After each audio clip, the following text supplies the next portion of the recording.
ఈ రోజు నాకు ఆశ్చర్యం ఏంటంటే సిఐ గారు మీరు ఇక్కడ ఉండట్లేదు కదా అని అన్నాం. సార్ అయితే మార్చి 27 మీకు ఫోన్ చేశాను కదా సార్, ఇక్కడే కదా ఉన్నాను, మీరే కదా ప్రొటెక్షన్ ఇచ్చారంటే సైలెంట్ ఉంటారు. ఆయన స్క్రీన్ షాట్స్ రికార్డింగ్స్ అన్ని కూడా మీకు ఇమ్మన్నాడు, ఆయన పర్మిషన్స్తో మీకు ఇవ్వబోతున్నాను. అండ్ 1వ తారీఖున పొద్దున నేను ఆల్రెడీ ప్రెస్ బృందానికి లింక్ పంపించాను, వీళ్ళకి ఆల్రెడీ పంపించాను. ఏప్రిల్ నుంచి అప్పుడు డిసెంబర్ 8 స్టార్ట్ అయిన గొడవలకి ఈ రోజు వరకు ఒక్క ఛార్జ్ షీట్ ఫైల్ చేయలేదు. ప్రూఫ్స్ ఇచ్చారు, కత్తులు గన్నులతో కొట్టరా అని చెప్పి మా మీదకి వచ్చారు, కర్రలతో వచ్చారు, గన్నులు తీశారు. ఇవన్నీ ప్రూఫ్ సీఏ దగ్గర ఉన్నాయి. సార్ ఇది ఎక్కడ సార్ ఇంటి లోపల మా నాన్న లేరు, ఎవరు లేరు, మా పెట్స్ ఉన్నాయి, 25 మంది రౌడీ షీటర్లు ఉన్నారు.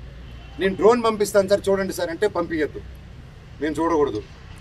పోనీ నేను ఇక్కడ ఉంటాను సార్, మీరు లోపలికి వెళ్ళిన పెట్స్ నేను కుక్క పిల్లలన్నీ ఇచ్చేయండి సార్, తీసుకెళ్ళిపోతాను. 3 ఉన్నాయి సార్, వాళ్ళు నీళ్ళు పెడుతున్నారు, ఏం పెడుతున్నారు, ఎండాకాలం చూసుకుంటాను సార్, పిల్లల్లా పెంచుకుంటాం వాటిని. మేము నా కాదు మీరు వెళ్ళి తండ్రి సరే దండం పెట్టుకున్నాను, కాలు పట్టుకుంటాను సార్ అని. కళ్ళల్లో నీళ్ళు వచ్చేసింది, ఆ పెట్స్ వచ్చేసి గేటు సందుల్లో మీకు ఏదో చీటింగ్ జరిగింది అక్కడ, we want to prove it అని. నేను ఆ ఆర్గ్యుమెంట్ జరిగింది, వీ ప్రూవ్డ్ ఇట్ రైట్.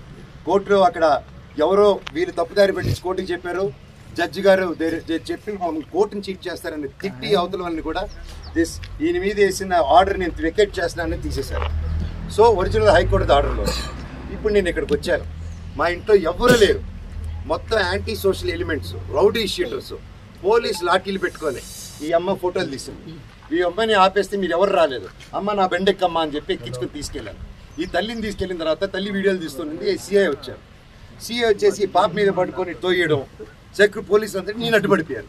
నా ముందు చేయకండి సార్, నా ముందు చేయకండి అని చెప్పి అడ్డుపడిపోయి పెళ్ళమిల్లు ఇంకో టీవీ ఆయన వచ్చి లాగేశారు.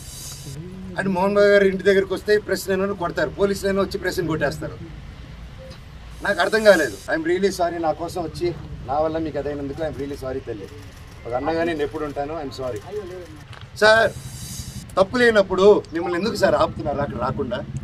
నేను రమ్మంటున్నాను ప్రెస్ని, నేను ఎక్కడికైనా వచ్చి మాట్లాడుతుంటున్నాను, ఎందుకు ప్రెస్ని రానిట్టు? నేను ఒకటే అడిగాను సార్, హైకోర్టు ఆర్డర్ ఇదిగోండి, మీకు కూడా షేర్ చేశాను సార్, మీకు వచ్చేసి ఉంటుంది ఈ పాటికి. హైకోర్టు ఆర్డర్ ఇచ్చాను, లోవర్ కోర్టుకి చీటింగ్ చేశారు, కమిషనర్ గారు బాండ్, ఇవి 3 ఉన్నాయి, ఇవి చల్లవంటాడు. పోనీ రాసి ఉండంటే మీరు రాయకూడదు అంటారు, పోనీ ప్రెస్కి చెప్పమంటే మేము చెప్పమంటారు. సరే ఏ అధికారంతో నా ఇంట్లో మీ ఇంటికి వెళ్ళేదని మీకు ఆర్డర్ కావాలంటాడు, మీరు ఇంటికి వెళ్ళేదని మీరు ఆర్డర్ తీసుకుంటున్నారా సార్ అని? లేదు మీ నాన్న చెప్పాలి మాకు అన్నారు.